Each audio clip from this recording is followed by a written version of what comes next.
We live now.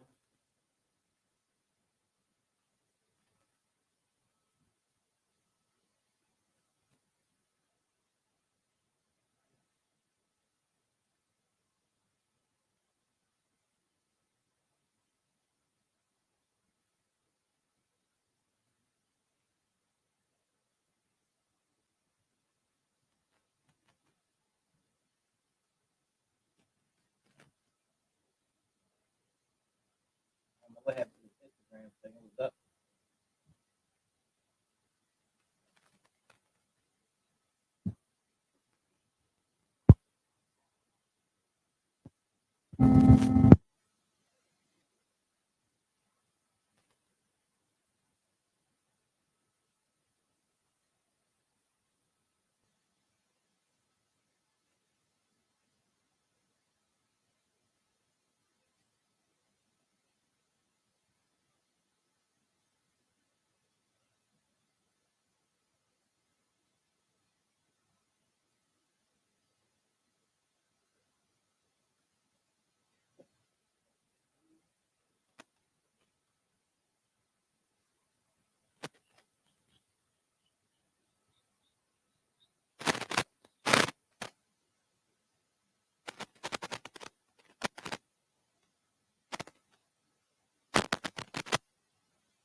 Peace to the family.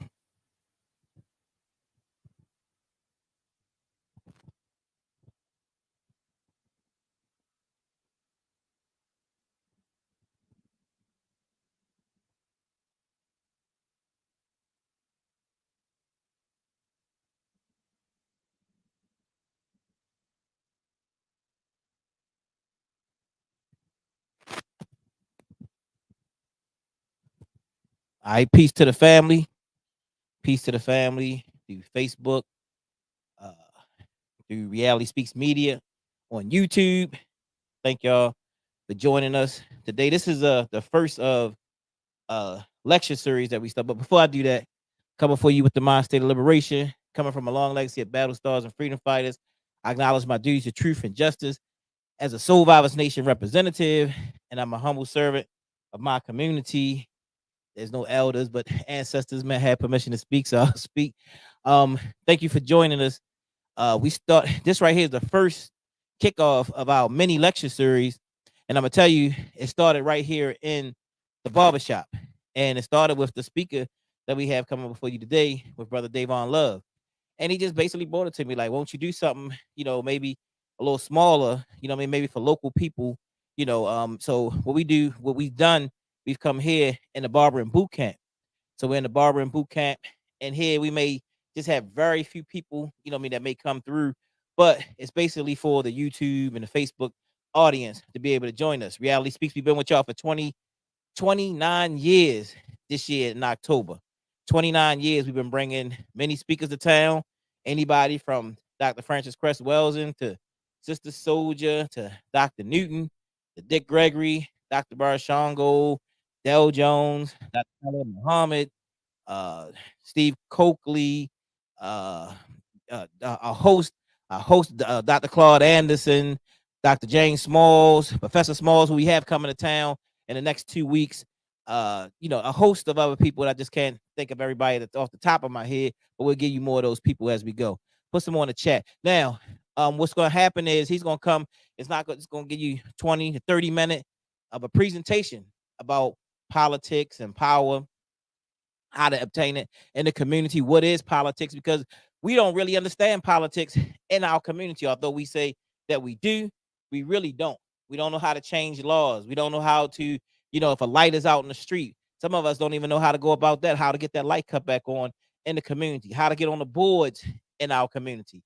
It's a lot of things that we can do in particular. And I'm going to speak about Brother Dayvon, our speaker, very special brother, grown to really love this brother, for the things that he's doing in the community. At first, I knew him as a young man, and I'm a hard-nosed young man myself, and I saw the brothers running around and they was doing the political thing and trying to do some stuff where they was running for office. And I'm kind of like, back then, to be honest, I'm like, man, the brothers cool, but they all into that politics stuff. What I mean? They all into that stuff and all. But you know, you start to respect people. As I got to know the brother, he became a client and just started to understand what it was that he was doing. He started to introduce me to things that he was fighting for, like the Baltimore City Youth Fund that he introduced, that he told me about. Which down the line I will become a person, that would actually be able to be a part of the youth fund. He told me the biggest thing, and y'all hear me tell the story all the time. I don't care. I'm gonna keep telling the story about how we got the law changed in the barbering community. So I went to a barbering meeting over and over again. Barbers were complaining about not being able to get more than one apprentice. So I asked the question, what do we need to do in order to make this change? Because they always say, yeah, it's nothing we can do about it here. So I said, what can we do to change? I said, something you got to do in Annapolis. I had Brother Dave on that same day as a client. So I went there today. I said, man, what I got to do to change this law? They won't, we can't get apprenticeships, we only get one at a time. He said, man, that's really nothing hard. It's something simple. Because I'm thinking it was going to take 2 years. I'm going to have to raise like $50,000. I'm going to have to do this and I'm going to have to do that. And he's like, bro, it's just, getting in touch with your delegate. He told me to get in touch with Delegate Cheryl Glenn at the time. I went and got in touch with Delegate Cheryl Glenn. She put the bill in. And the bill, at first, it didn't go through because it had the wrong wording on it. And then within the next year or so, I'm saying, we got the bill put through House Bill 1317 under Sister Delegate Stephanie. So, so he was there to coach me through that. And anytime I need coaching with anything political or different things that's going on, this brother will let me know. But he actually showed and proved just by being in the know. And that actually helped the community because it helped more barbers get apprenticeships. And when we changed that bill, we changed it for the whole state of Maryland. The whole state of Maryland now can have 3 apprenticeships instead of 1. So we changed that for the whole state of Maryland, but that's just from knowing a brother who's involved. So today we want to learn about this process and then possibly come back, within next month or so, and do workshops that we actually want to put on, workshops where people can learn. If you want to run for office, how do you run for office? What's the process? What's the process for, for a lot of these different things? So, brothers and sisters, like I said, this brother was I know he's the debate champion for, I think, my Baltimore City schools. Was it Baltimore City schools? I know it was college. Oh, okay. United States, you know what I'm saying? So, you know what I mean? In the whole United States, a champion. So he's down with the debate. The brother, he does great work in the community. We hope that y'all can call in. So what I'm gonna do, I'm gonna put the links in. So if you want to call in, you want to be able to join us after he does his presentation. You got questions to ask, write down your questions, and that's how we're gonna do it. So give it up for Brother Dayvon Love. Give him a big round of applause if you at home in the suites, in the streets, wherever you may be.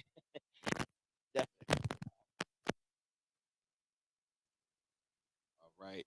Greetings, family. For all those that are watching online, want to say peace to the family. Want to thank Brother Jabari.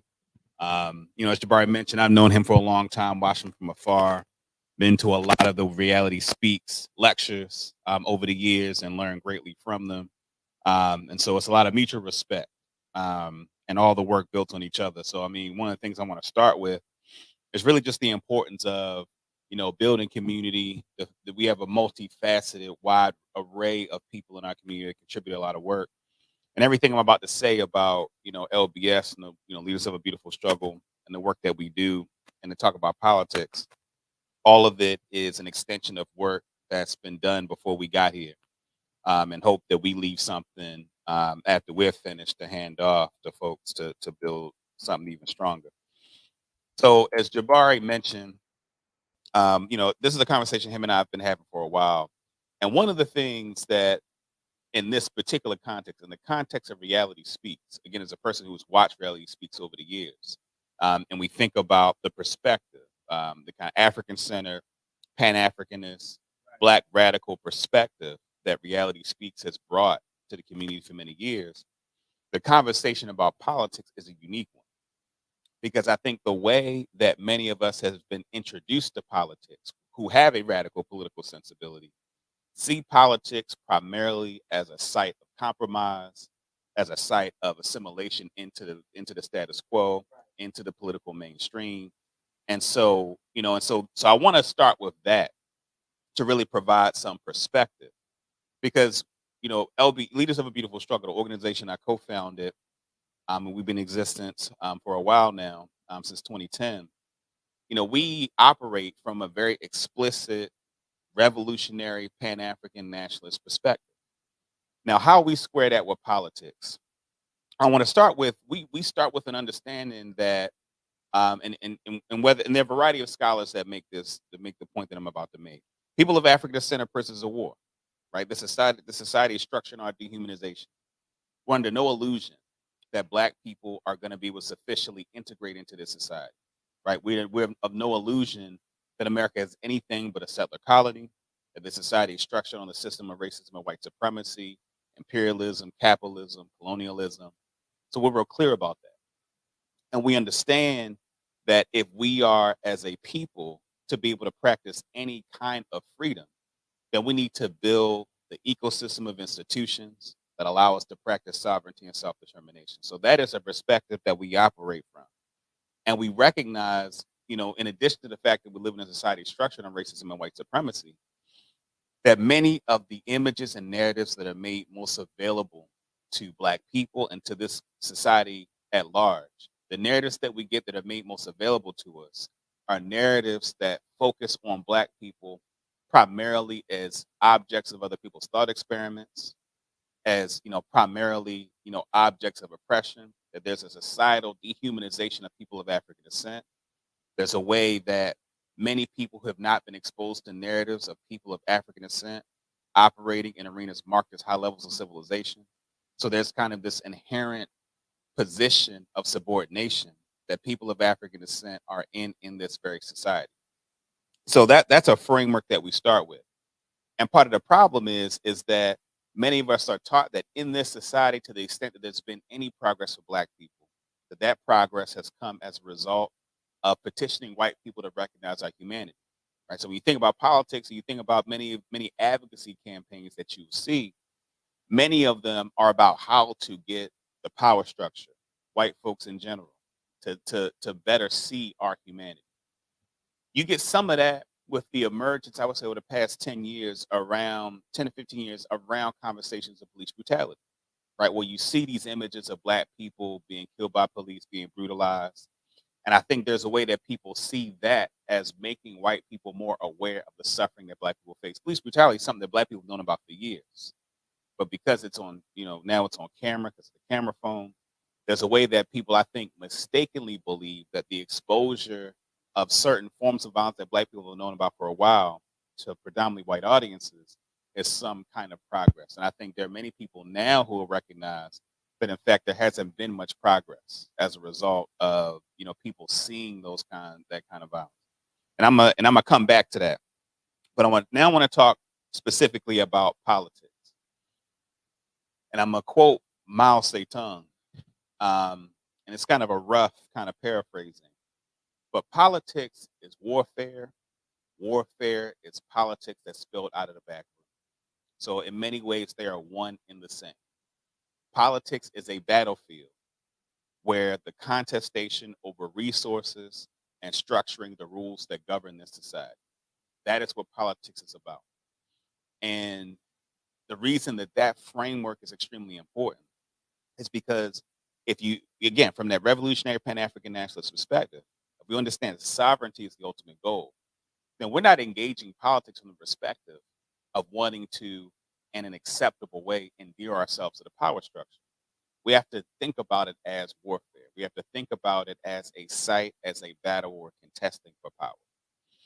And that is a place where, one of the things I'm most proud of in terms of LBS is that we navigate the space of politics in a way that is very different than many traditional advocacy organizations who may do good things, but are not able to pursue an agenda of Black liberation as explicitly as we do. I'm going to start with the fact that LBS, we were very intentional when we were founded to be a LLC and not a nonprofit. And that was a really intentional decision that we made. Because when you're a nonprofit, there are limitations on the kinds of advocacy you can do. You can't directly call out elected officials, right? You can't directly engage in the electoral side. And there's a way that we're able to bang on those in elected office in ways that nonprofit organizations cannot. There's also just a greater level of independence, and we have more of a social entrepreneurship approach to sustaining our organization.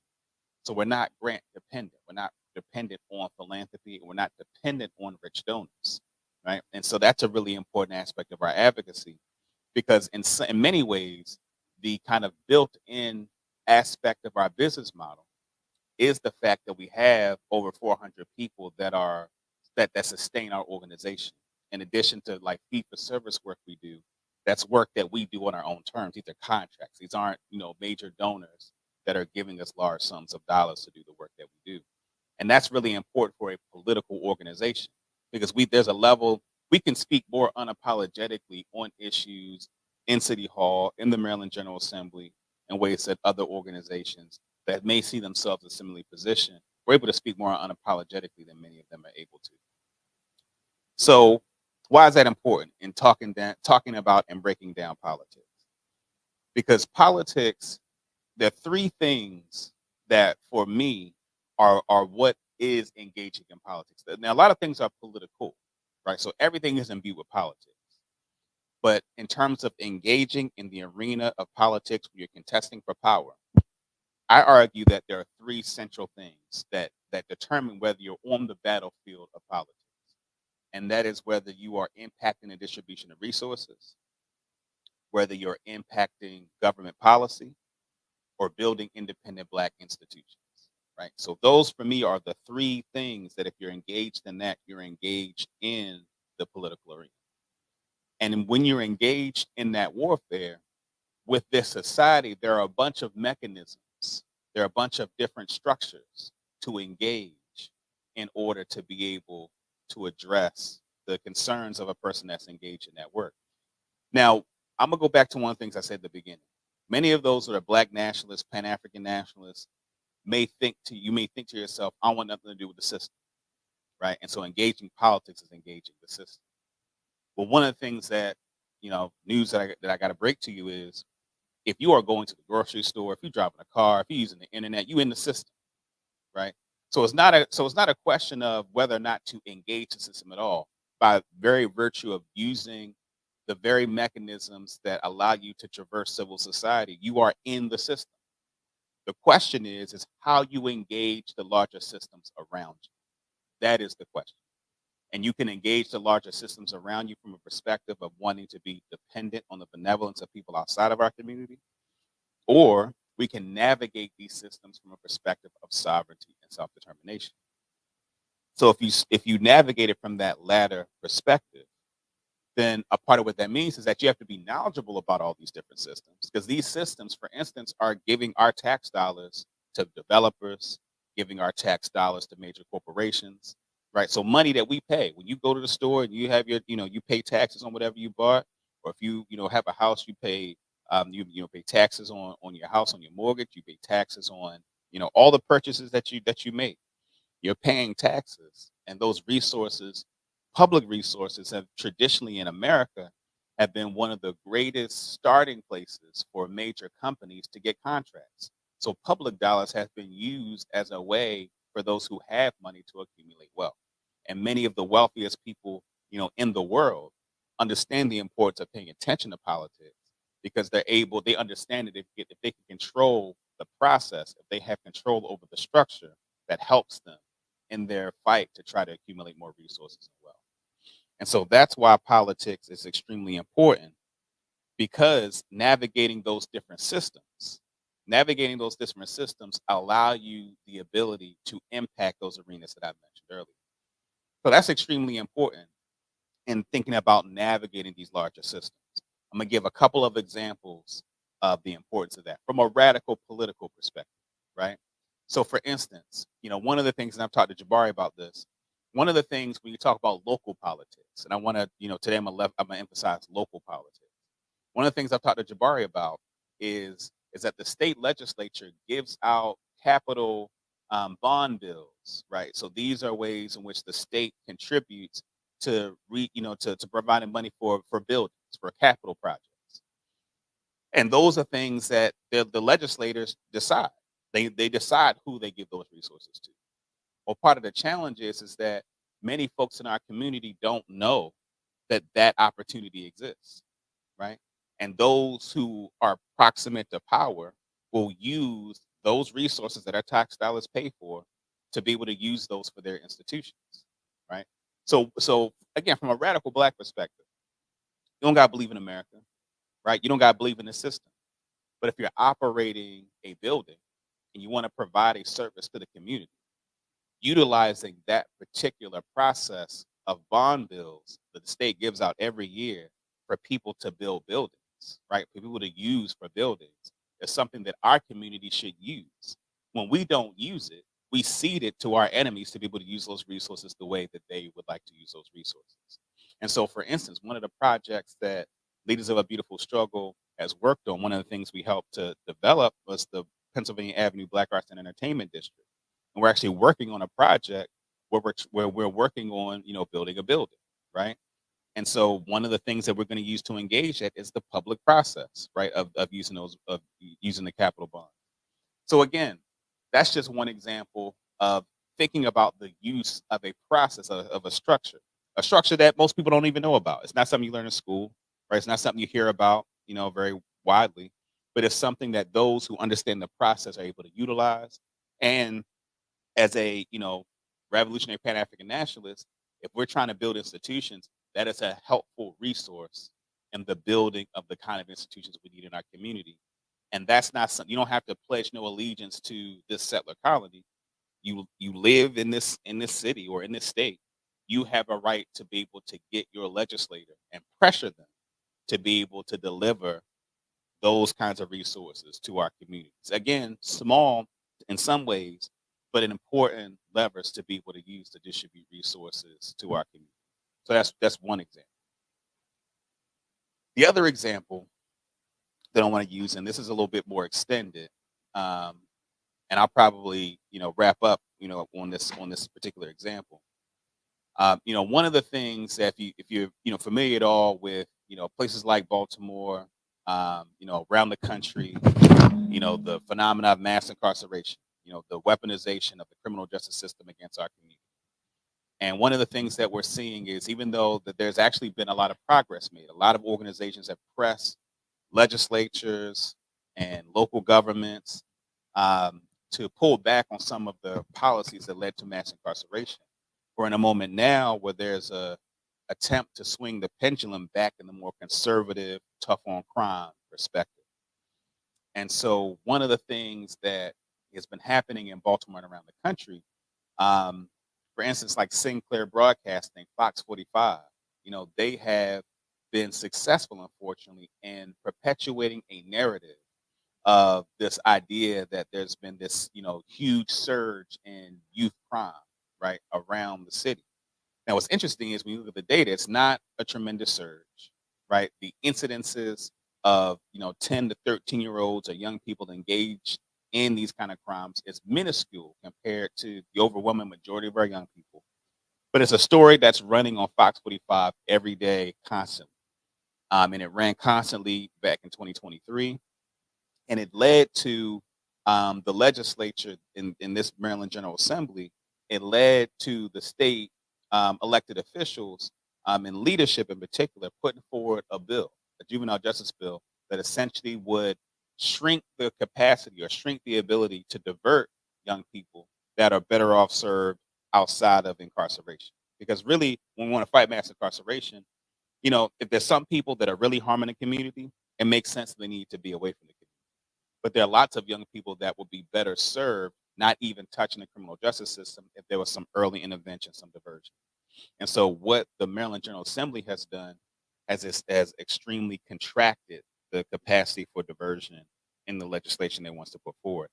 I mention that though, because when we talk about politics, Fox 45 has now, because of its capacity for propaganda, it's essentially now operating like an advocacy organization.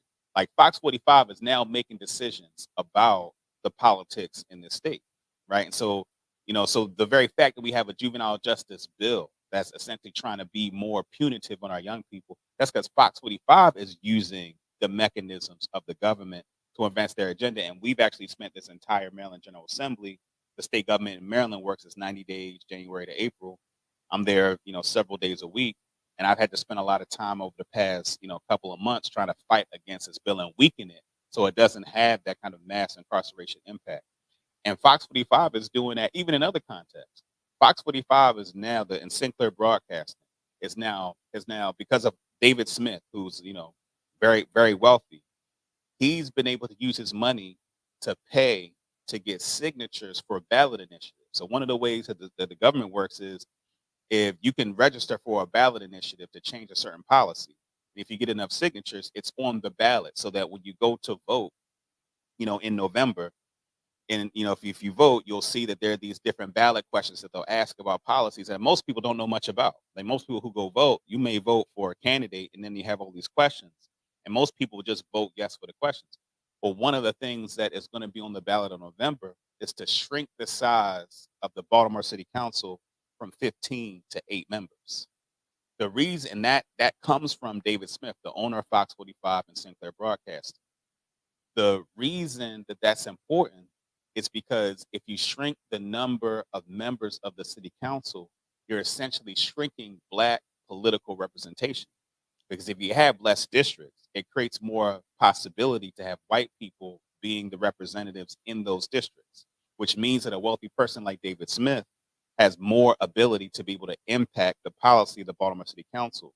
Whereas in our current configuration, we have sufficient Black electoral representation. But David Smith has been able to pay money to be able to get signatures. And when I say pay money, I'm saying be able to pay for the work it takes. He's been able to pay for the work it takes to get people to sign a petition for a ballot initiative to decrease the number of members on the Baltimore City Council, therefore weakening Black political representation. And again, that's extremely important because if we want to move policies with an explicit Black, perspective, an explicit target towards empowering Black people, then it's important to have the kind of Black political representation to be able to make those kinds of policies more viable, right? So I know that was a lot of information, but I wanted to just give a few examples of the way that politics works, right? That in some of the structures and some of the things that again aren't widely known or aren't widely talked about. But if you're a revolutionary, right, and you care about the material conditions of Black people, politics and policy and civics is one arena of many arenas. And I don't argue that politics is exclusively the place where revolutionary things can happen. There are all kinds of other things as revolutionaries, as those engaged in, struggle for our community. There are a variety of arenas to struggle in. Politics is one of those essential arenas that if we engage it from the perspective that I described earlier, as a site for warfare, as a site where we're contesting for power and resources for our community, then we understand that politics is one of many important aspects for us to focus on and for us to make sure that we have the tools and weapons to be able to engage that arena. I would argue that one of the long-term goals of LBS is to fulfill a particular need in our community. And that need is that we need independent Black controlled electoral infrastructure. Because currently the way politics actually works is that any person that runs for office, they know the spaces to go to get the resources and to get the institutional backing to be viable for office, right? They know to go to, the Greater Baltimore Committee, right? They know the major unions, ASHME and stuff. They know that. They know to go through programs like Emerge Maryland, right? They know that they need to be on the 40 under 40 daily record list, right? Like they know the places to go to get the support they need to be able to raise money. And what that means is that the elected officials, even though there are elections, they're not selected by us. They're curated by a corporate philanthropic, political class of people that are selecting the folks that then are the options that we have to choose from. And so even though Baltimore has majority Black elected officials, that's not Black political power. right? Those are Black people that have been selected by the establishment as choices made available to us. And LBS, we see it as our job to put pressure on those who are elected to political office to make it hurt, not to do the things we know need to happen for our community, right? And so that's the warfare aspect of it. So we're clear, they don't work for us, right? And until we have that independent Black electoral infrastructure that I mentioned a few moments ago, then that's the posture that we're going to be in, where we're going to have to make elected officials do the things that are good for our community. And so I'm never disappointed. Like when Black elected officials do things that don't seem to be in the interest of the community, I'm not disappointed because that's not who put them there, right? And so again, we need to build the infrastructure to put them there, and that's a long-term goal of LBS, which is to build that machinery so that we're producing our own leadership as opposed to reacting to leadership that is essentially being curated for us. But I say that to say that in terms of the importance, if we're revolutionary, folks, and we're engaged in the arena of politics, politics is important because we need to create the infrastructure so that we can put people in office. But until then, we have to do the work of making elected officials do the things that are in the best interests of our community. Again, it's one of the many sites of struggle for Black liberation in our community. So I'll stop there. I don't know, Jabbar, if there are any questions or anything from people in the chat. Okay, okay. Um, so I'll that's my that's my little hand claps right there. Nah, we appreciate you, and this is just the start because it's way too much information, way too much information to bring out just in one session. You know what I'm saying? In one of these many lecture sessions, but we talking about really gaining power. We talking about the blueprint for Black Power, Dr. Amos Wilson, and many folks that have written about this topic and these topics. You know, how do we gain politics? I know some say, you know, what I mean, we ain't gonna do it. We ain't gonna free ourselves through economics. We ain't gonna free ourselves through politics. You know, and all everybody who's in one field saying that we ain't gonna do it like this one. Really, it's all of it. You know what I mean? It's all of it in one big bunch that's gonna actually make it happen. You know what I mean? And we need to work together, you know what I'm saying, in those different arenas. You know what I mean? Because as you do build economic structures, you are going to need some politics. You know what I mean? Some laws going to have to be changed. Some permits going to have to be given. You know what I mean? You're going to have to be some fighting for to change some district. You know what I mean? And change the zoning here and zoning there. You know what I mean? So I'm familiar with some of those things because even to be here in this shop right here, we had to fight. We had to fight for like a year to get the zoning correct because it's not zoned for commercial. So we had to go and get signatures. We had to go to all of the community organizations. And by the way, that's how I met Brother Carl Stokes, by the way, knocking on his door. And he said, well, hey, I'll help you. And he definitely helped me out. And we became friends, you know, from that day forward. But, you know, yeah, it's gonna be a lot of fighting on every single front, though. You know what I mean? And not just one. So just wanted to ask a few I wanted to ask a few questions. Yep. Um number one, so and excuse me for my ignorance all the way, but I'm asking questions too because I know a lot of Black people just don't understand it, and we have to gain understanding. We have to gain understanding. So what you do for a living is called the lobbyist. Is that what you call it? So I gotta be careful because lobbying is an activity that has a very particular legal definition. So I'm not technically a lobbyist.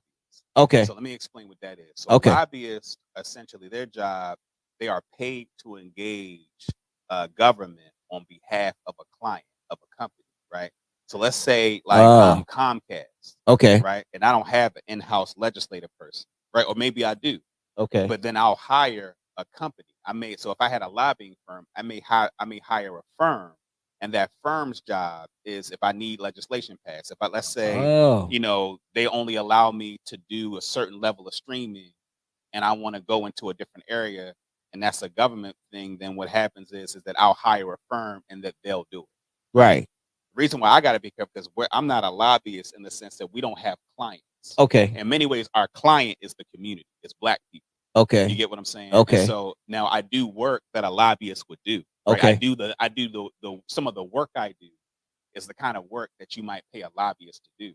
But we do it as an organization with a mission. And then the reason why I say I gotta be careful is because there are laws that govern lobby. You get what I'm saying? Yeah, And so there's exactly. a way that if the state believes that, let's say the state thought that I had a client and I just wasn't saying anything, like that can become an issue. You get what I'm saying? So I'm got to be real clear. Like I'm not a lobbyist, Okay. right? Now I could be hired to be a lobbyist, and the skills that I use would be useful for a lobbyist or a lobbying firm if they Right. wanted to hire me. But that's also important because very few grassroots organizations are engaged at that level in terms of engaging local government in a policy process. You know what I mean? So that's why and in fact, I'll tell you, we've been such a pain in the ass for legislative leadership. A few years ago, they actually expanded a definition of lobbying, and they call it grassroots lobbying.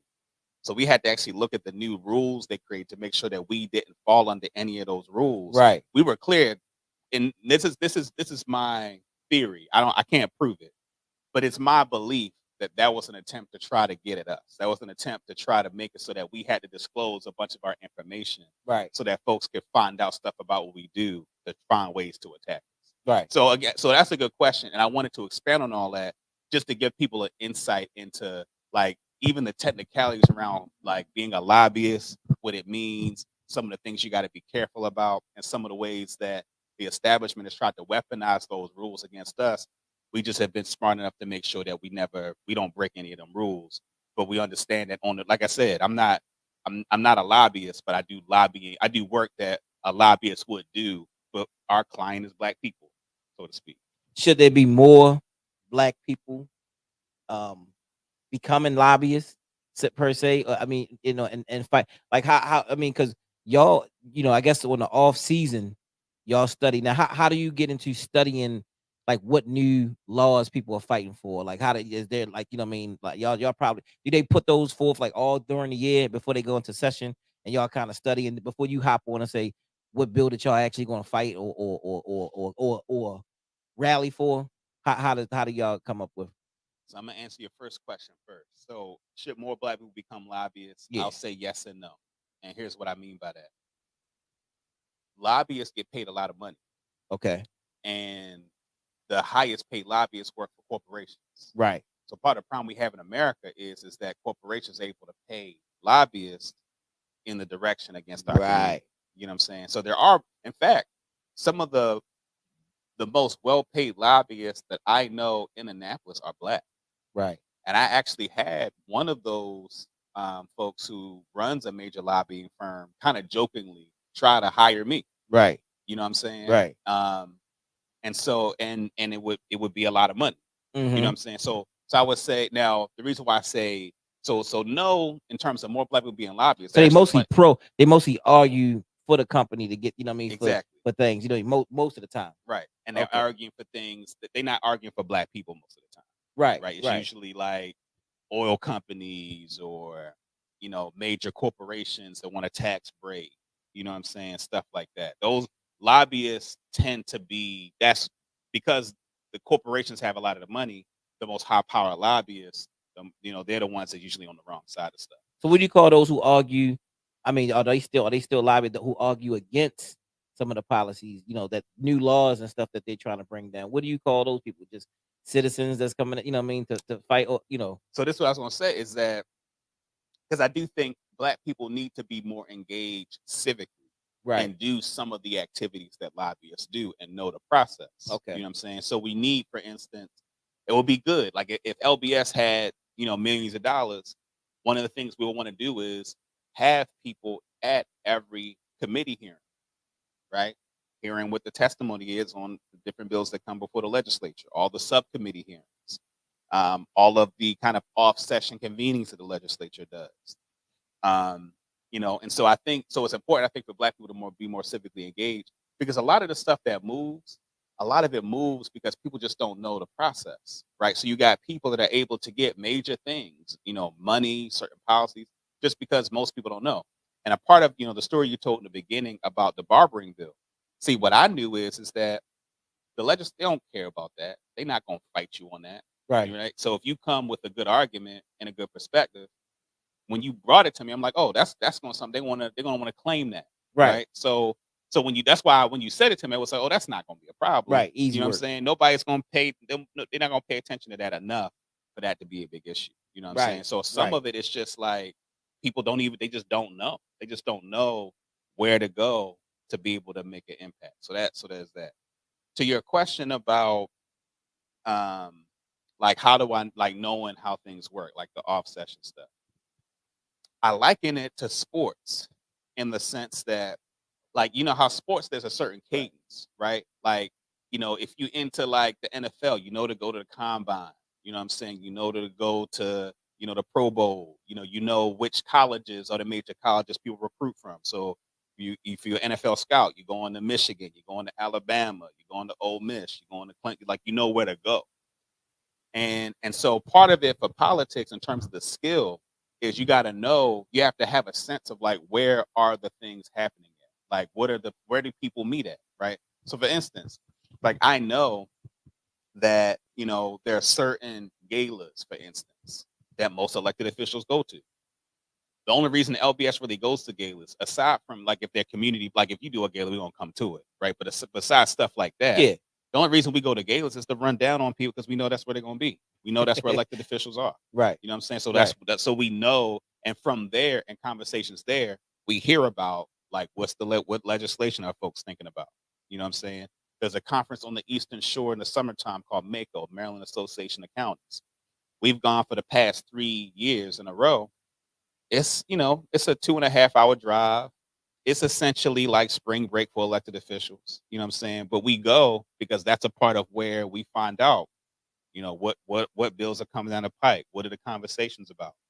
So politics in many ways, I think about it in the way that you think about sports. Like if you into it, you know where to go and where to be to find out information about Exactly. what folks are thinking. Exactly. Family, if you want, we actually have the link, and where you can type in a question that you may have. We are certainly live right now, brother. So I just wanted to ask you this. So far as politics, we having this discussion in a barbershop the other day, and just talking about whenever corruption happens, of course, the face of corruption is black people everywhere. You know what I'm saying? And definitely, I mean, anything that you want to go into, but certainly in politics. And we were just saying, is it feasible? I guess for black people to run for all, for those, there's some people who could really run for office and win, but they ain't gonna run because they scared, because they know once they put themselves on the ballot, the people gonna come to them like, "Huh, is this you here?"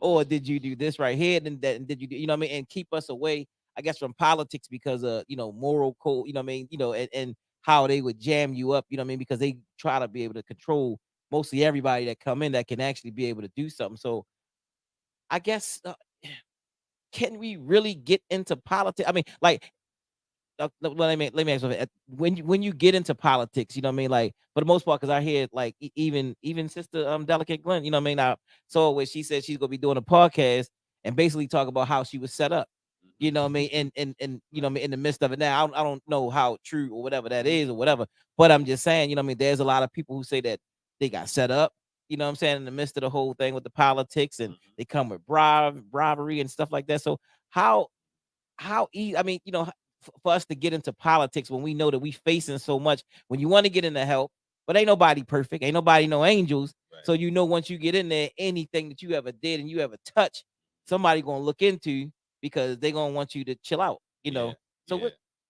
So there's a bunch there. So let me take it in pieces, right? So the first thing I'll say is that one of the reflexes, I think, especially people with our political sensibility, Right. one of the reflexes we got to resist is the notion that everybody in politics are crooks. Right. We got to resist that impulse. Right.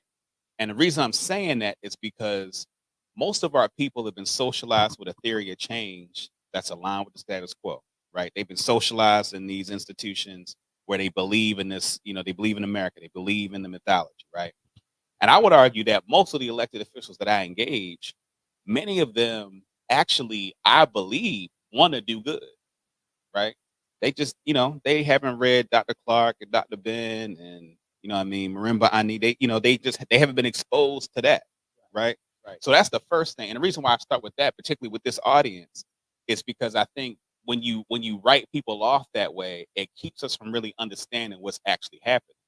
Because then to go to the part of the question around corruption, there's a way that what happens is that whenever a black person is trying to do good the best they can, and then that label of corruption is on them, right? Now it makes it almost impossible for them to be able to do something good, right? Right. So anytime a black person is able to get to a position to deliver for our community, and then they get hit with that corruption piece, then it's almost like, what's the point? Like, is there a way that we could win if there's just the natural belief that all of them are going to be corrupt?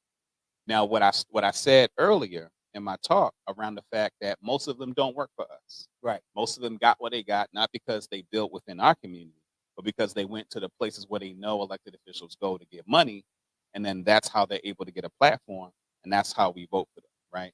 Now, so I'm clear. So even though they're not crooks, how they got there wasn't through our community, right? Right. So that's the complexity of it. Now, the important thing about the corruption piece, politics is about contestation over power and resources. And anytime a black person, regardless of their ideology, is able to be in a position to be able to impact that distribution of resources, they put themselves at risk of being targeted by a powerful force whose resources they take in money or resources and power from, right? So that's a really important thing for people to know. So regardless, even if a person is not a revolutionary, right? Right. And then I give a really good example, and I'm sure this audience will be familiar. Think about somebody like Marion Barry, Yeah. right? Yeah. Marion Barry, he was in SNCC, so he had radical politics. Was everything he did in line with like the revolutionary Pan African? Not necessarily. He did some great things, right? He was able, in many ways, you could attribute Prince George's County being, until recently, one of the wealthiest black counties. You can attribute that to Marion Barry. And one of the things that Marion Barry had was a loyal base, right? He was able to demonstrate that he did things that impacted people's lives. And so it made it so that he was able to be elected even after he was convicted for doing cocaine, Yeah. right? Yeah. And so he was hit with that corruption label.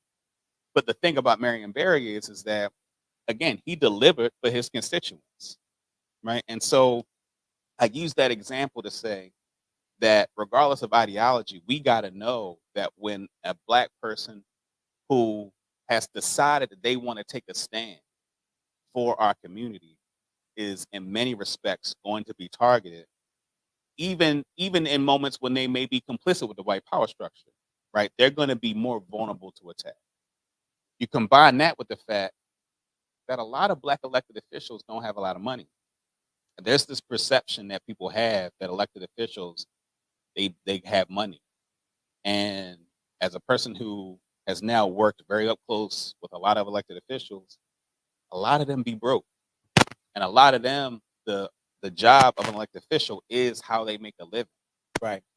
And so one of the things that the trainings that I do around legislative advocacy, and one of the things that I tell people that when you're looking for a legislative champion, one of the things you want to look for is you want to make sure that an elected official has a sustainable financial sustainability for themselves. Like they actually are good. Because if an elected official is broke, then it's easy to control them. Yeah. And that's a lot of what happens to a lot of our elected officials, where they may mean well. They get into the seat. Leadership comes to them.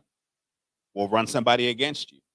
And they're now in a position where, and it's not a lot of money. I mean, if you're a city council person, I think it's like 60,000 a year. Okay. You know what I mean? If you're a state senator, I think it's like 50. I think if you're a delegate, it's like 40 something, a year. Wow. So it's not a lot of money. Mm. Right. And so for some of these elected officials, like they live in like regular people, you know. And then the other thing I'll also include in that is this. There's also a psychosocial aspect to this as well. There are a lot of black elected officials who them being in elected office make them somebody. I'm gonna quote John Henrik Clark. One of the things he described, the issues that black people face is the issue of ego starvation. Mm. He always told you nothing, you stupid, you nobody. For a lot of these elected officials, it do something for them to have that honorable so and so next to their name, Right. right? Or Exactly. that councilman so and so, or Mm-hmm. senator so and so. And there's a way that this power structure plays on our collective frailty around that ego starvation, where I'm gonna make you deputy, chief of the, whatever committee, and those are ways that they're able to control people, right? So again, it's really complex. I'm gonna come back to where you started around the corruption piece, though, and that is that there's those of us that are actually trying to navigate the political process to get resources to Black people are likely going to be tagged with the notion of corruption. That was attempted. You mentioned the youth fund in the beginning. Right. That was something that they tried to do to us. Right. Right. The youth fund was tagged as being corrupt. And there was a period of time where there were people who were afraid to touch it, I right? remember. Because of the way Yeah. that the media characterized it. And they used the issues that former Mayor Pugh had to try to attach her to the youth fund Right. as a way to criminalize it. Right. And it was a story that was run over and over and over again. Fortunately, because of the basic community that we had, we was able to survive that. But I want people to look back at the coverage, right, of the youth fund, right, and the way that it was covered. And people who know our work, like you benefited from it. A lot of people in the community benefited from Right. it, right? So it wasn't this corrupt cabal of whatever. It was us trying to make it so that more Black people can get money that work with youth that are using methodologies that are community based. But again, that we got to be really careful that when the term corruption is used to describe Black elected officials or describe an effort that's an attempt to get resources to Black people, that we got to be careful. Now, that don't mean that there aren't crooks. That don't mean there aren't Black people that are using the system to enrich themselves. Like that happens. But what I'm saying, particularly for this audience, is we got to be more discerning.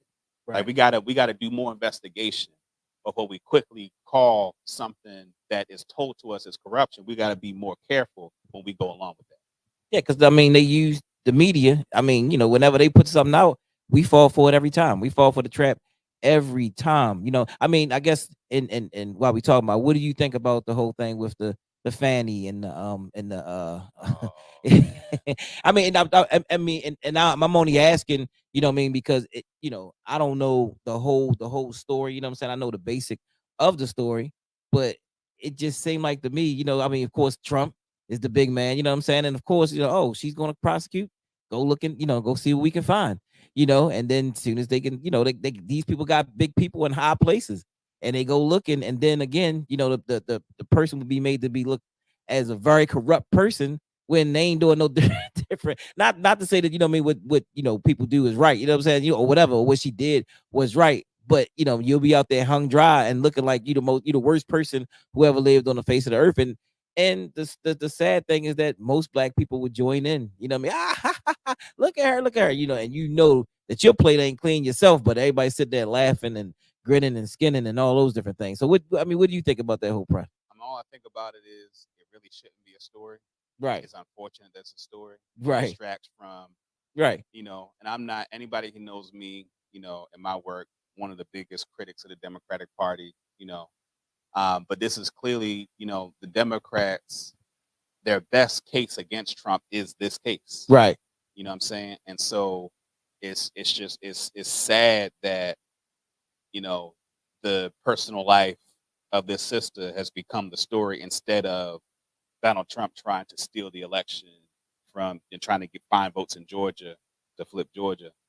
Um, so it's just the lesson to what we've been saying about the way that they'll weaponize this against Black people in ways that isn't weaponized against Donald Trump himself, right? right, Or other politicians, like other white politicians. Their way. I mean, even if we look at like what happened to Catherine Pugh, what I'm right, saying? There are a bunch of other white people that's doing the same thing she was doing. right, Now they weren't mayor, right. right? So I think some people would say, well, she's mayor, she has a greater responsibility. But my point is, and I think the point, or at least what I would say to your question is that we just got to know that when it comes to us, there's going to be a high level of scrutiny, and that term corruption is going to be weaponized against us in ways that it's not weaponized against white people. Now, let me just ask you, like, how, for those that don't really understand, because it doesn't really, like, I guess nationally, if Black people make up, is it 15 or 18% of the population? 14 or so. 14 of the national population. How important is the Black vote nationally? And break that down. I mean, how important that is. Because like I said, if you sitting there thinking, you like, well, how do our vote matter? In general. So So there are a few ways to break that down.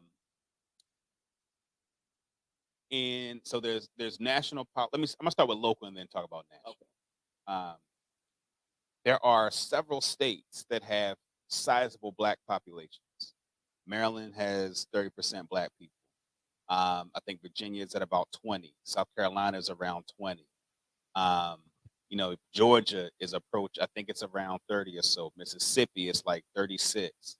Um, so there's states like, particularly that kind of black belt South, where you have sizable black populations. And I would argue that one of the most impactful ways for black people to use politics is to organize in those states to actually wield their power. So let's talk about Maryland, since we're in Maryland. Maryland, I think, has the largest black caucus in the United States, right? And one of the things that I've been on the record saying for many years is that the black caucus in Maryland has not wielded its power sufficiently. That the black caucus in Maryland, if it organized itself along these principles, could control the state legislature, right? If it wanted to. In our early advocacy work, LBS and our early advocacy work, one of the things that we would do, even though other advocates would usually ignore the black caucus because the black caucus didn't see itself as a power base, right? One of the things we would do is we would try to force the black caucus to take a formal vote on our position, even when they didn't want to. And what that did was us being able to pressure the black caucus, when the black caucus took a formal position on something we did, then what that did is that it gave it more weight. It gave the position that we took more weight in terms of the fight that we were having in the legislature. And one of the things that I would argue has happened over the past few years is that the black caucus has actually stepped up a bunch and it's begun to wield its power more deliberately. And so some of the things, like one of the things that that LBS has worked on is a work around reparations for the war on drugs, right? And so we were able to pass a bill, the Community Repair and Reinvestment Fund. 35% of the tax revenues from recreational cannabis goes back to the communities impacted by the war on drugs. That was 2023 that we was able to do that. Right. And a big part of that came from the Black Caucus and the support from the Black Caucus and making that happen, right? So, and I would say, even though the Black Caucus has stepped up, I would say even still, right, it still had the Black Caucus, if it organized itself in a particular way, it could control policy in the state of Maryland. But why is it? Why do you think it's not? I just think the consciousness, like the consciousness. People are thinking about, black elected officials, their theory of changes, black faces in high places, right? So there still isn't the level of understanding. I mean, as black nationalists, like it would be natural to us. Let's build amongst our own. We're gonna build power there. That's just not how a lot of them are socialized. A lot of them are socialized in traditional spaces. So that's the state level. So in terms of our vote mattering, I would say in those particular like state like Maryland, those other states, if you live in those states, like that's a place where your vote really matters locally. To your question, national,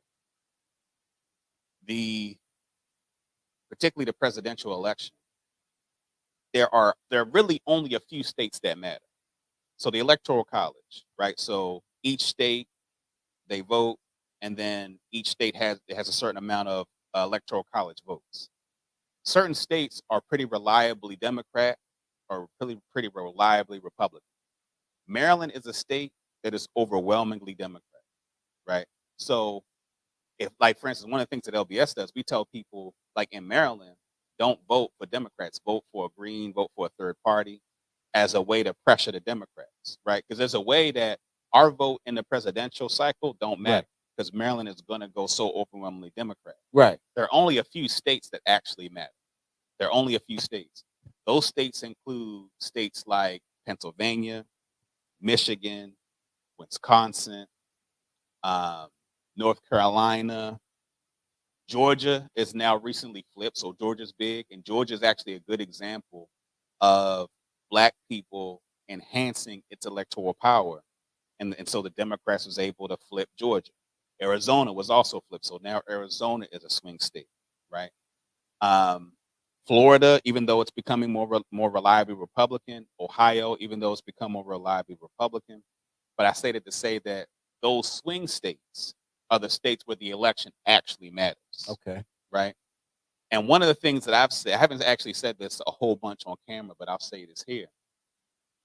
If black people really wanted to control the politics of the United States, I mentioned Pennsylvania. Pennsylvania's a swing state. And you have a city like Philadelphia, right, where a majority of black people are not registered to vote. Right. So let's say you registered, you know, in big numbers, black people able to register to vote just in Philadelphia, Right. right? That could carry Pennsylvania. Michigan, which is a swing state. Detroit, majority of black people that not registered to vote. Let's say they registered in numbers. Michigan, that's a swing state. Wisconsin, right, has Milwaukee. Majority of black people that not registered to vote.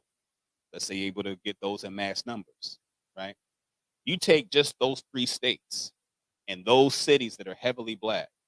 If there was an effort that we're able to get them together and to have black people vote just in those three those three cities, right, to vote a particular way and go to the Democratic Party and say, if you don't put these bills in the Congress, if you don't do these executive orders, then we're gonna tell people to stay home. That's actually real leverage. Part of the problem is that not a lot of the black people who are talking in the public sphere about national politics have this approach or perspective. Right. Because too many of them controlled by folks for whom that would be too much of a threat. That would be like real power. Right. That would really shift the balance, right? And again, I just mentioned three cities and three swing states that if you watch like cable network news and you hear them Right. talk about the election, you will hear Pennsylvania, Michigan, Wisconsin, Wow. right? Georgia, Wow. right? Georgia. And Georgia, Georgia, black people already have that. So you take those four actually, Georgia and Atlanta, Philadelphia and Pennsylvania, Detroit and Michigan, and Milwaukee and Wisconsin. You take those four and you make it so that they say this is what we need in order to get these votes, that would scare the shit out of the Democrats. Right. And all and one of my dreams is one day to be able to pull something like that together. Wow. Wow. And so like locally and just say Baltimore, I guess in Baltimore City, what is it, 60? What is it? Would make up 61% 61% of the population. Like we should be shown up running things in this city, right? Like you said, a lot of people don't have money when they run for election, a lot of those different things. And so there's some people who think that, you can't buy, because you listen to Dr. Claude Anderson, Dr. Amos Wilson, and say that we gotta, be able to fund our politicians and be able to put them in office so that they can be able to work for us. There's some people who don't agree with that concept that we can't buy, we can't put our own politicians in. And do you believe that, that's how, like somebody like yourself, if you decided to run for mayor, you know what I'm saying? And you almost will have to get in, by the people. You know what I'm saying? Do you think that yeah. Well, here's the thing. I would say that we do need to build the infrastructure. Okay. Right? We need to build the organization needed. So one of the things that LBS would eventually want to do is to be able to have the resources and backing to be able to, have the resources to put people in office so we could be competitive, right? And so that would require like relationships with black institutions, black businesses to come together and say, Right. we want to help to fund that. Now, what that means though is that we need, black institutions and black businesses to have a heart and perspective for the community and for the people. Right. You know what I'm saying? One of the challenges that we've had, that LBS has had, because a lot of, brothers like yourself, grassroots organizations, grassroots businesses, we get a lot of love from. When it comes to some of the bigger black business people, right? That's been a little bit challenging, actually. Like a lot of the bigger black business folks, because they so tied into they tied into the system. into the machine, and it's like, if they did something or they put their name behind this, they scared to lose whatever or lose this or lose that. Exactly. Yeah. Exactly. So that's the challenge. So I think that's part of the thing where it's like, we need to build amongst those who are, like-minded in the sense that we want to empower our community. And what I know is that there are going to be certain elements of the black business community that's not going to be with us because their politics ain't our politics. Right. You know what I'm saying? There are a few exceptions. Right. But there are actually a few pretty interesting exceptions on our part of black business people who support our work. But it's still not nearly enough. And so, but I think that if there's a broad grassroots organization, then we can produce the resources that we need to be able to organize ourselves, to be able to put people in office and do the fight. But it is going to take a lot of work. Like it's one of the things, as I mentioned, it's a long-term goal of LBS to be able to build that machine. And it's going to take time to build that level of a machine. Right, right. You oftentimes hear Malcolm X talk about voting in a block. You know what I mean? And what exactly does that mean, voting in a block? Yeah, I mean that's one of the things that's hard to um, actualize because it takes tremendous amount of organization. It can mean any number of things. One of the best examples that I can think of in this current moment, I'm sure a lot of your viewers have paid attention to what's happening in Palestine, Mm, and so there's a lot of Arab Americans have said that they're gonna not vote for Biden because of what's happening in Palestine. And there was an effort by Congresswoman Rashida Tlaib. She's a Palestinian. She represents an area in Michigan around Detroit and Dearborn, has a large Arab American population. And there was this effort that she launched where in the primaries, in the Democratic primaries, urging people, Democrats, to vote uncommitted instead of voting for Biden for the nomination. Usually the incumbent president is just a breeze, it's a formality. But she urged folks to vote uncommitted as a way, and the polls for the general election between Biden and Trump are real close. So any little bit of taken away from Biden is something that is a cause for concern. And so when she called for that, there was a lot of people that were ridiculing her for calling for that. And in Michigan, about 10%, 100,000 people voted uncommitted, mm, almost as a protest vote right. against Biden. And so now the administration is now, at least in its rhetoric, trying to be more sympathetic to Palestine and trying to switch up some of the things that it's doing because of the concern. And so in terms of like, how to, use our vote, um, to me, that's a good example when we talk about a voting block. Like they knew they weren't going to beat Biden, but the whole point was to send a message on a particular policy to say, because you're taking this policy, we're going to vote uncommitted. And so now the Biden administration is sending people to Dearborn and these communities that voted uncommitted to try to find a way to shore up. And so in terms of, to me, that's borrowing from Malcolm X. The whole Okay. voting block is like, if you demonstrate that you're a block, they got to go and shore it up. And that Okay. means that you get to make demands on them in a way that otherwise they wouldn't care. Okay. Was that is that similar to I heard they were talking with Trump supporters in New York, I mean, truckers and all stuff talk about they was gonna be together and they wasn't gonna take stuff into New York and stuff. Did you hear something about that? Nah, Oh, okay, yeah, yeah. So they, if he was convicted of, I mean, some of the things, or if they trying to make him pay some of the money back they was supposed to pay, that they was gonna all come together and they wouldn't come into just somebody was talking about the if just New York alone, that if they didn't make those drops in New York, that it would like cause a big problem, in general. So, I guess that's just some of his supporters or whatever. And I guess, you know. So I would, yeah. yeah, I heard yeah, about yeah. that. So yeah, Ricardo was actually talking about that the other day. But that's pretty much so what would you say?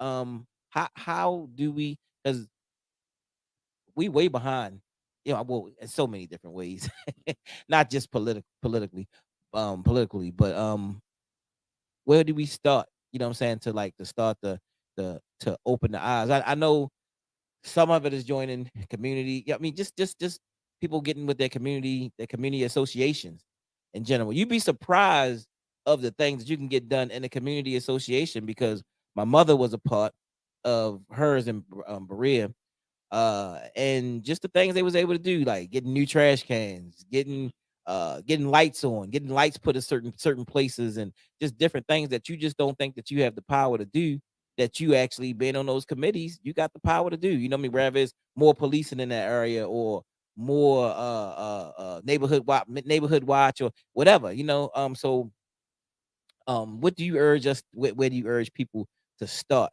if we're gonna make a change in the community? Where do you urge people to start so far? So I'm gonna say two things to that. The first is along the lines of what you just said about I urge people to start with addressing just local things in their community and just learning how that works. Right. Right? You in a community, the playground shitty, figure out how to make it so they got to fix it. Yeah. And in the process of doing that, you're gonna figure out how stuff works. You're gonna Right. figure out whose responsibility is what. Is it city? Is it the school system? Is it the housing department? Is it the comptroller's office? Like just by virtue of fixing a problem like that, that is a really good way to learn how the different systems work. Right. So that's where I would say to start. Right. Okay. The second thing I must say, and this is in some ways this is a critique of I think certain tendencies that I'm seeing in like the activist arena. There's been I think a huge wave of people into like online activity and online activism. And one of my biggest challenges is that if you want to engage in political struggle, you gotta do it like boots on the ground. Right. Like you gotta, and it's hard. Like political struggle is hard. Yeah. Like it takes time. And I know for a lot of people, you want instant gratification. Exactly. You have big ideas about revolution. You want them to happen now. Exactly. And for me, it's like, no, we gotta build. Like I'm 36. I'll be 37 in May. And I'm fortunate that I started, this work early enough that I'm at a place where now I am a force in the local political landscape, Right. right? And my organizations are force in the local political landscape. But that took 14 years to get to that place. I think a part of what happens is people kind of dream big and then they don't do the work of like building a track record and building a base and then being in a position to influence the larger political terrain. My hope is that as we continue to build, we can be a force in national politics. That's Right. kind of like the next stage, Exactly. right? And maybe in the next 5 years, LBS can be a force in the national scene, right? Right. But it would be skipping a step to just directly go to that, Right. as opposed to start where I am and actually building that base, building that track record, being able to impact Exactly. policy locally and then on a state level and then nationally. And so I said it to say that I think and I did I was on a podcast a couple of weeks ago where I looked at some of the comments, and one of the things someone said was like, they were like, Dayvon, I don't like your incremental approach. Like, I want something more revolutionary. And a part of what I say to that is that you can't do no revolutionary nothing if you don't build the capacity to even be a force. Like, Right. what good is talking about it? Yeah. Like, what good is saying the pronouncement and Yeah. saying, yeah, I'm a socialist, I'm a Pan-Africanist, I'm a rat. Like, what good is saying that and talking about it if you don't have the capacity to be a threat to those in power that are upholding the policies and upholding the systems that you want to destroy? I Exactly. think part of the problem is that people don't really understand what it takes to do the work to actually be a threat to the power structure. Like Exactly. there's a way that LBS is a threat to the power structure in Baltimore and in the state of Maryland. And again, that takes time. And so one of my biggest things that I would say is like for those that, and it's not wrong with doing online stuff, right? Like that's a part of like, and I'm people who know me, like I like having conversations about like theories of revolution and all like that's cool. But I am troubled that I think too many people are satisfied with just the conversation part as opposed to like doing the work on the ground to build that capacity to actually be a force in politics. And so that's what I would say. I would say like, and again, it's gonna suck. Like the first several years of building LBS, nobody cared who we were. I mean, you even said how you Oh, yeah. perceived us in the beginning, Oh, right? It's yeah. like Yeah. that's just how it is. Like it sucks. It's not a bunch of notoriety. You're not gonna be able to get a bunch of stuff done. People not gonna care. You're not gonna see the impact of the work right away. But that's what it takes. And Yeah. if you're not willing to do that, then to me that just signals that a person's not willing to actually do what it takes for revolution to happen. No You know? doubt. No doubt. I mean, things take time, but it's consistency. Mhm. It's consistency that actually makes the difference. I mean, it took us a while. I mean, even building the barbering boot camp. And I tell barbers, even when they come through here, when we training them, like, look, this barbering thing is not gonna happen overnight. It take time to develop your barbering eye. You know what I mean? To see what it is, shape ups and just different techniques and all. It takes time. It's not like overnight. Even to build clientele, don't happen overnight. Something faster for others, but you know what I mean, but most of the time it's a process. And everything in life is a process. I was telling one of the young people the other day, I said, you want this thing just to happen overnight? I was just explaining to her, you know what I mean? You want to be able to pop it in the microwave, get it right out, you know what I mean, within 1 minute and it's done. I said, no, but sometime in order to get that good food, you got to cut, you got to break out your knife, you know what I mean? You got to cut that oven on, you know what I mean? Stuff gonna take, you know what I mean, 3, 4, sometimes 5 hours to get that stuff tender, you know what I mean, where it fall off the bone. You ain't gonna get that from the microwave. You know what I mean? And a lot of times, we condition not to just to have that microwave approach and not to have that home, you know what I mean? Like, look, this gonna be a joint from scratch. Ain't nothing like them home cooked meals. You know what I mean? From our grandmamas and our mamas and all those folks. We don't get that no more because we too used to the McDonald's. Hey, you know what I mean? Five minutes, I'm out the line. You know what I mean? I got an instant meal, quick, fast, and in a hurry. So things take time. It takes consistency with anything that you do, anything that we're going to build. But we got to stop expecting it to happen overnight. Overnight. And it's You not to say that like shit should take time just for the sake of taking time. Yeah, It's no. just that like hard shit just take time. Yeah. You know what I mean? It take time. Yeah, you know what I'm saying? Like, I mean, it's just what it is. You know what I mean? But if you impatient, then it's just not gonna happen. And like I said, even with the barber, like I said, if you become impatient, like, man, why I can't get these people in? I'm like, bruh, I be trying. Do you know how many barbers I train? Do you know how many barbers I work with? Where we sat here and we went through the same problems that you're going through right now. But what we trying to tell you is what to do so you be that much further ahead of us. So if you listen to what we saying, you know what I mean? That's that wisdom that you get. You listen to what we saying, you might be a little bit better off right now. You know what I mean? But but you getting frustrated, and we understand because we all have been there. We all done been frustrated, you know what I mean? But we trying to tell you and trying to teach you, with the whole thing. But let me come out and close out correctly. Yep.